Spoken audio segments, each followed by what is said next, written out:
Subject irrigation engineering, chapter crop water requirements, topic concept of command area.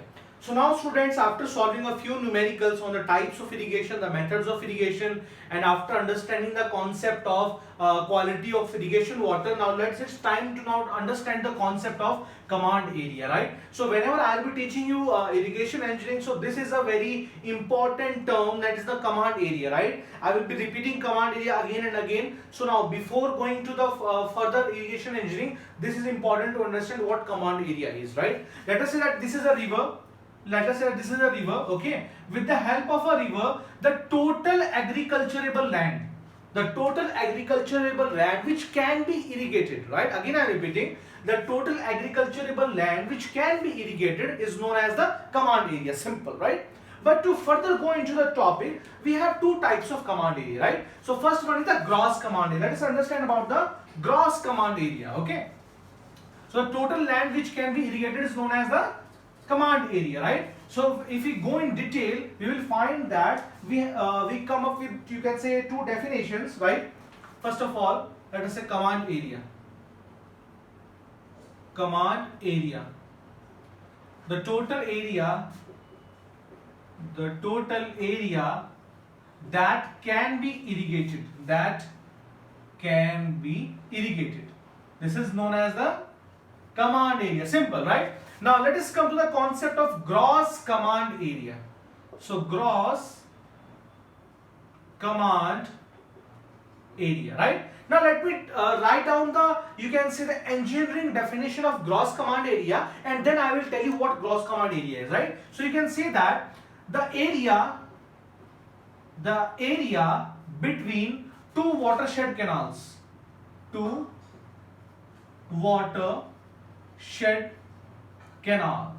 is known as a gross command area. Now let me explain you what are these watershed canals. So if you remember my lecture on hydrology, I explained you what a watershed is. So in India it is known as catchment area, and in British and in some other country it is known as watershed, right? Okay. So is it 100% correct that you can say catchment area is known as the watershed area, and what are the watershed canals? Let me explain that, right? Let us say that you have a particular area, right? Let us say a particular area is there. So this is the area, this is the ridge of the area, this is a ridge, right? Let me write it here, ridge. This is ridge of the area. Then we have some valley type of area, low elevation area. Then we also have some stream here, some stream is also there, right?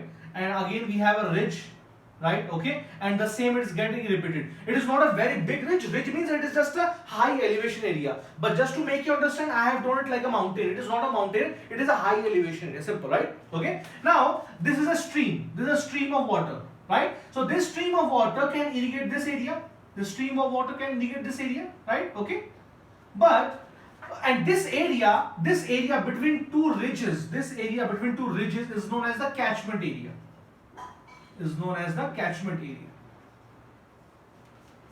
Clear? Now what about the watershed canals, right? So what are the watershed canals? Now this particular stream can irrigate this area, but it may happen that this stream will not be able to irrigate this area. This stream will not be able to irrigate this area or this area or this area, whatever, because it is of high elevation. So it is very difficult to irrigate a high elevation area from a low elevation, you can say, water stream, because you require electric pumps, a lot of, you can say, electricity will be required, right? So what we do is that on a ridge area we construct canals. On ridge areas we construct canals, right?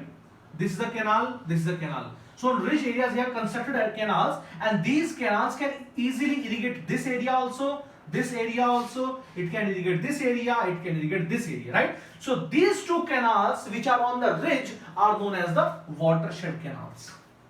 Clear? And the area between two watershed canals, this area is known as the gross command area. Simple. Clear? So the area between two watershed canals is known as the gross command area. Now, what do you think?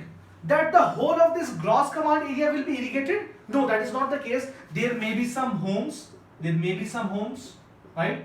there may be some very big buildings, there can be a road also, and there can be some other, you can say, a poultry farm also, right? So not all area has to be irrigated, right? So what we can do is that we can divide this gross command area into two parts, right? So gross command area can be divided into two parts. First one is the culturable command area, right? What is the culturable command area? Which should be irrigated, which can be irrigated. It has agricultural land, it has some farms, so it has to be irrigated, right? So it can be divided into culturable command area, culturable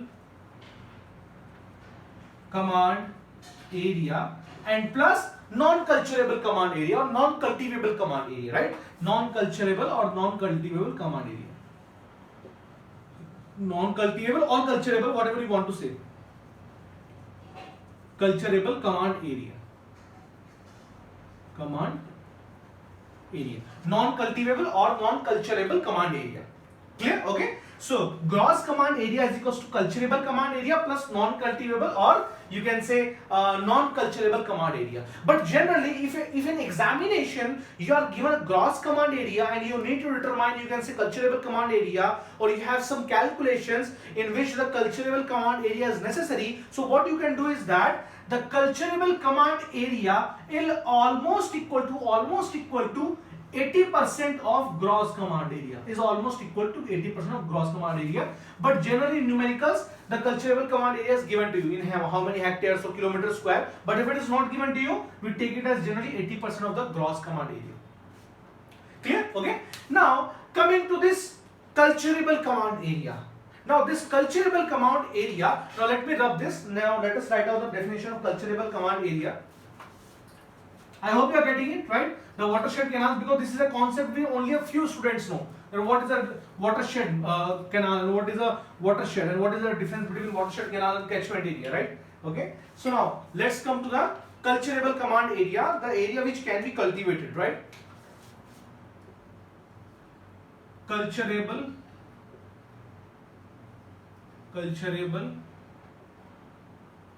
command area. This is denoted by CCA, and this is denoted by GCA, gross command area, right? The area which can be cultivated, right? Area, the gross command area, which can be cultivated,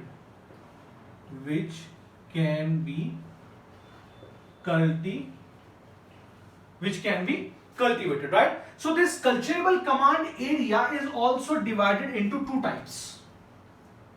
Clear? First is the cultivated command area, cultivated culturable command area, and another is the non-cultivated culturable command area. Non-cultivated culturable command area. Now the question is, sir, what is the difference between the two? Because in many books the bifurcation of culturable command area is not given, but I am going in deep in that because this is important. So what is the difference between cultivated culturable command area and non-cultivated culturable command area? For example, let us say that this was your gross command area. Let us say this was the gross command area. This was the gross command area. Let me use another marker and let me denote this gross command area has some culturable command area. Let us say this is the culturable command area. So this culturable command area, so what we are doing in the culturable command area, let us say that for total of 40 hectares is there.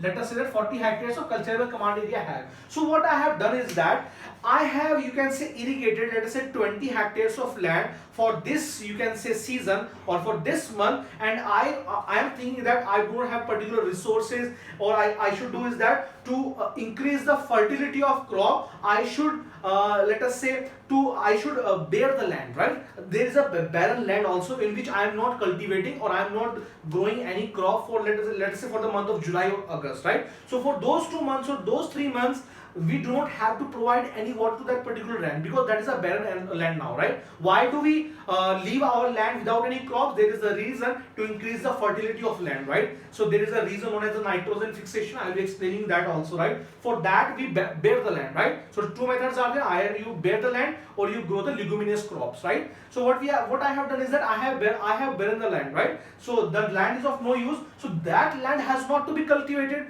Now that land which has not to be cultivated is known as a non-cultivated cultivable command area. And the land on which I have grown crops and which require water is known as the cultivated cultivable command area. Clear? Now, after let us say 2 or 3 seasons, after 2 or 3 months, now I feel that okay, this particular land in which I did not grow any crop for last 6 or 7 months, now it has a very much of fertility, it is very fertile. Then I will grow crops on that land and I will leave the other land which in earlier season I was growing crop. So this land which earlier was non-cultivated cultivable command area has become the cultivated cultivable command area, and the previous land which was earlier the cultivated cultivable command area has now become non-cultivated cultivable command area.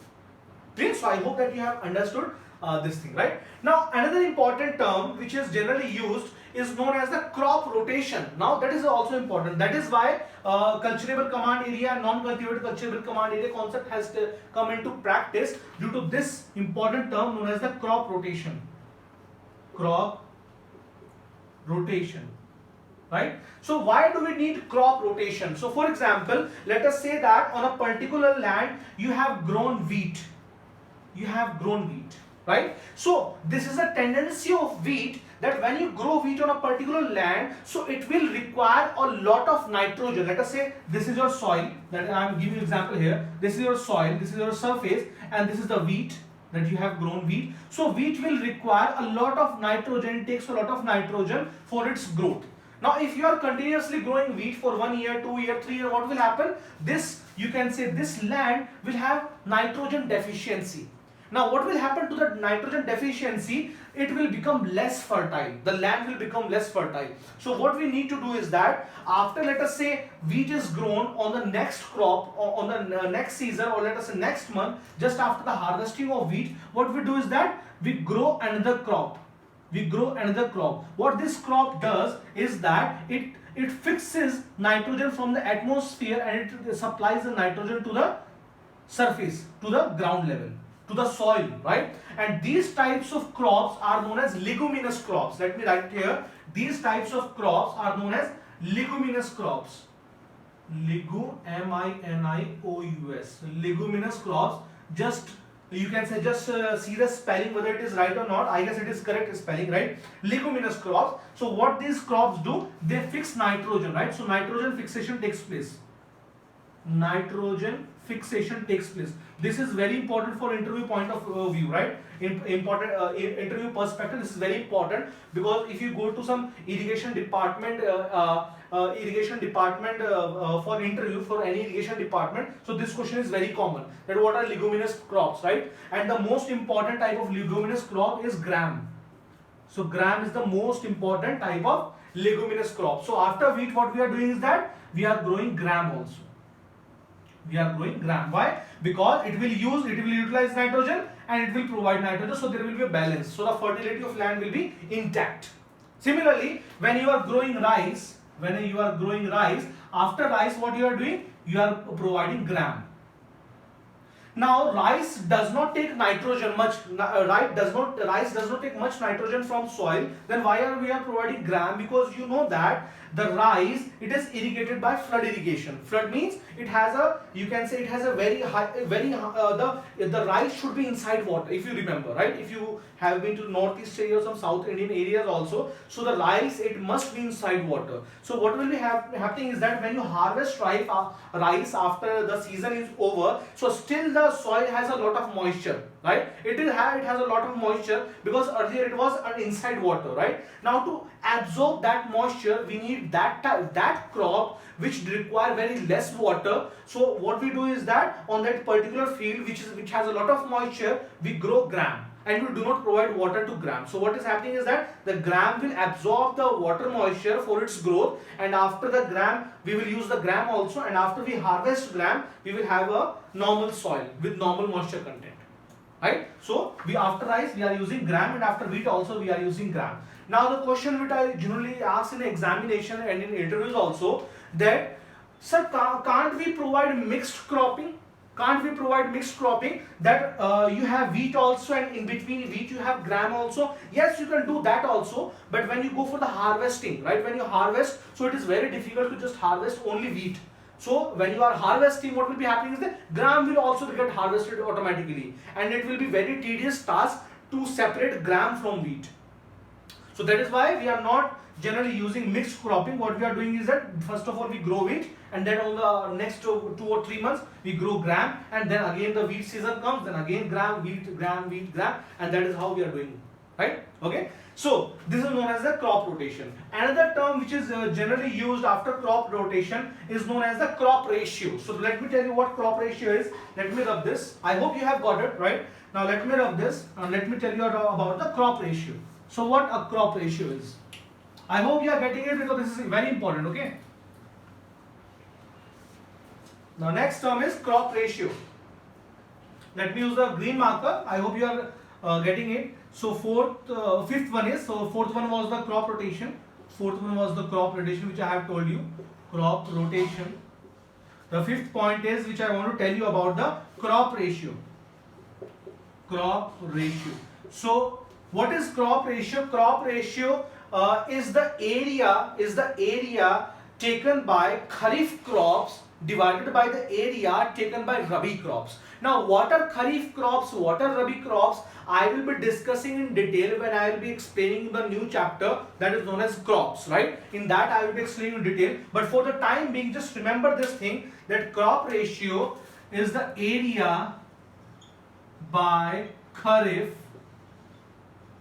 crop divided by area by rabi crop. Now in some books you might see area by rabi divided by area by kharif also, but that is not correct actually, because whenever we are solving numericals, the crop ratio, it is generally given as 1/2. Generally it is 1/2, and always remember that the area required by rabi crops is always greater than area required by kharif crops, right? Always remember this thing, that area for rabi crops is always greater than area by kharif crop. So it is a very debatable, you can say, term, the crop ratio. So in some books it is given area by rabi divided by area by kharif, but the actual, you can say, actual formula is area taken by kharif crops divided by area taken by rabi crops. For the time being, just remember this thing, that you can say kharif crops are grown in the are sown inside soil in the month from April to September. April to September. And the rabi crops, they are grown from October to March. They are grown from October to March. So type of rabi crop is your wheat. Wheat is the rabi crop, and the kharif crop, which are usually you are eating in winters, those are your kharif crops, right? So that is for the time being, that just remember that this thing, because how I have remembered it. I have remember this term KAS. For example, IAS is Indian Administrative Services, KS is Kashmir Administrative Services. So KS or Karnataka Administrative Services, whatever you want to remember. So K for Kharif, A for April, S for September. Simple. Okay, that is how I have remembered. Now what is left after September? It is October, and before April it is March. Clear? So that is your rabi crop. Clear? So that is how I have remembered it, but I will be discussing in detail about the Kharif and rabi crops in some other chapter. Clear? Now another important thing which we have here is the irrigation efficiency, or that is also known as the let me write it here.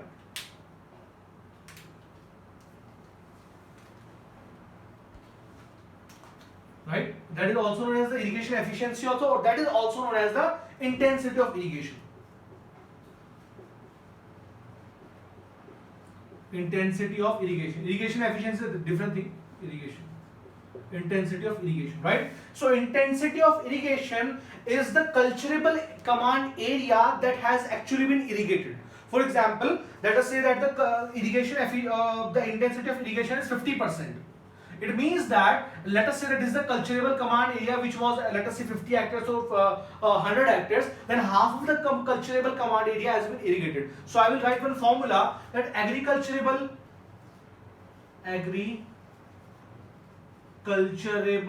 land is equals to irrigation efficiency, IE means irrigation efficiency, sorry, intensity, irrigation intensity, II means irrigation intensity multiplied by cultivable command area. So this is the formula for agriculturable land, right? It means that, for example, it is 50% you have been given the intensity of irrigation. It means that out of the cultivable command area only 50% has to be irrigated, right? That is the intensity of irrigation which is given by this much. The agriculturable land is equals to intensity of irrigation multiplied by cultivable command area. Clear? So I hope that you have understood about the concept of command area, and these concepts were also important. Crop rotation, crop ratio, and the intensity of irrigation, these concepts were also important. So now let's move forward. This chapter is almost over. Let's move forward and solve a previous year GATE numericals questions which have been asked from this topic, that is the crop water requirements. Thank you.